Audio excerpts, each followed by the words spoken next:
Assalamualaikum warahmatullahi wabarakatuh. Selamat pagi. Kali ini kami akan coba mempresentasikan review jurnal dari jurnal yang berjudul Biointelligent Embedded Systems dan Arsitektur Sistem Operasi. Kelompok kami mengatakan satu Andik Mahardika, ada bersama Harifah, ada Fajar Fatur Rahman, dan Sada Yoga Aditya Pradana.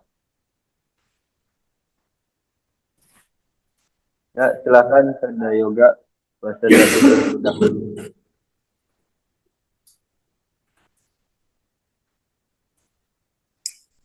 Di sini menjelaskan tentang Biointelligent Embedded System and Arsitektur Sistem Operasi. Next, sir.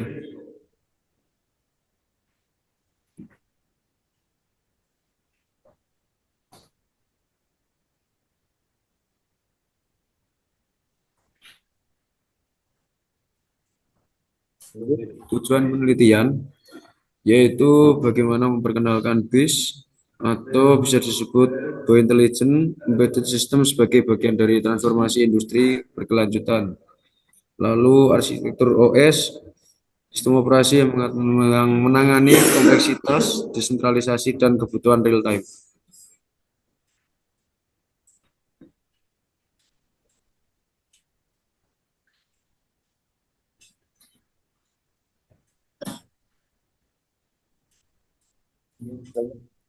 Lalu kerangka penelitian, di mana penelitian berangkat dari tantangan revolusi industri menuju biointelligent manufacturing, di mana teknologi biologi dan komputasi berpadu menciptakan sistem produksi adaptif dan berkelanjutan.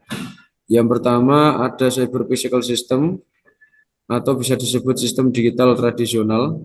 Terus yang kedua biointelligent system atau sistem terintegrasi biologis teknis, dan yang ketiga BIS atau sistem.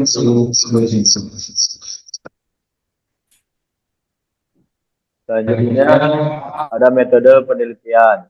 Yang pertama identifikasi pertanyaan, yaitu penggunaan embedded system dalam produksi biointelijen. Kedua, pencarian literatur pada kunci embedded system dan biointelligent system. Yang ketiga, evaluasi sistem operasi, yaitu ada Linux Embedded, UNX, VxWorks, Riot, berdasarkan 12 kriteria rekayasa perangkat lunak lainnya. Yang keempat ada analisis perbandingan, identifikasi celah penelitian atau white spots untuk pengembangan lebih lanjut. Selanjutnya ada temuan utama. Yang utama, bias ini diperlukan untuk mengolah kompleksitas dan adaptivitas sistem biointelijen. Yang kedua, peran EOS kritis untuk mengatur sumber daya, respons real time, keamanan, dan kegunaan sistem. Kemudian kriteria utamanya ada scalability, complexity management, dan usability menjadi aspek esensial. Bang Harifal lanjut silakan.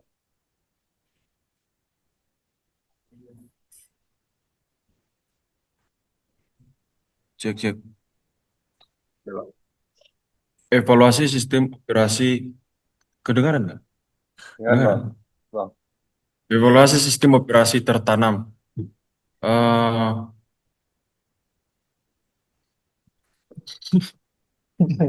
Sulit itu juga. Bang. Sistem operasi yang ada seperti embedded Linux dan VxWorks memenuhi kebutuhan dasar, namun masih terdapat celah penelitian. Yang pertama yaitu adaptif biologis. Kemampuan beradaptasi komponen biologis belum optimal. Dan yang kedua itu keamanan jaringan,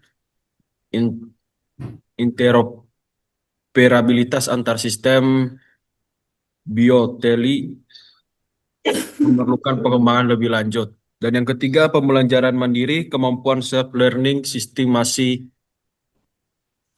menjadi area penelitian terbuka. Next.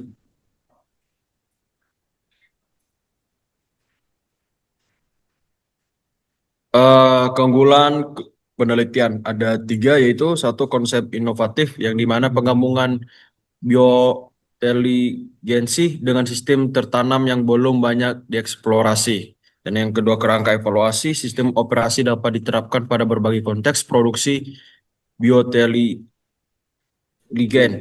Yang ketiga, arah penelitian jelas mengidentifikasi kebutuhan OS adaptif terhadap sistem biologis untuk masa depan. Baik, akan dilanjutkan oleh Sertu Andi. Keterbatasan dan peluang. Keterbatasan di sini yang pertama masih konseptual tanpa implementasi nyata. Yang kedua, algoritma teknik OS belum diusulkan. Yang ketiga, evaluasi OS subjektif tanpa data eksperimen. Nah, peluang pengembangan yang pertama, penguji prototype BIES praktis. Yang kedua, arsitektur OS biointelijen adaptif. Yang ketiga, studi kasus industri nyata. Next.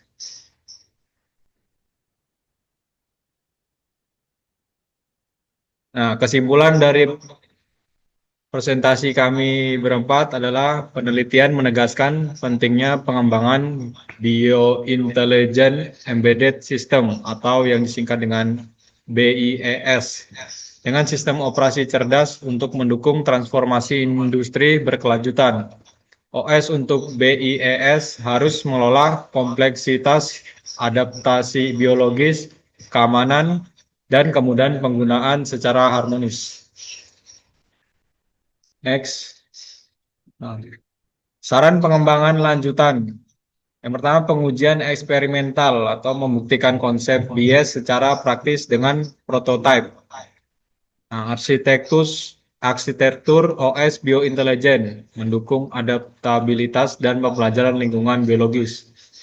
Keamanan dan interoperabilitas, eksplorasi pendekatan open source untuk sistem biointelijen. Studi kasus industri, penerapan nyata untuk meningkatkan relevansi dan validasi penelitian. Lanjut.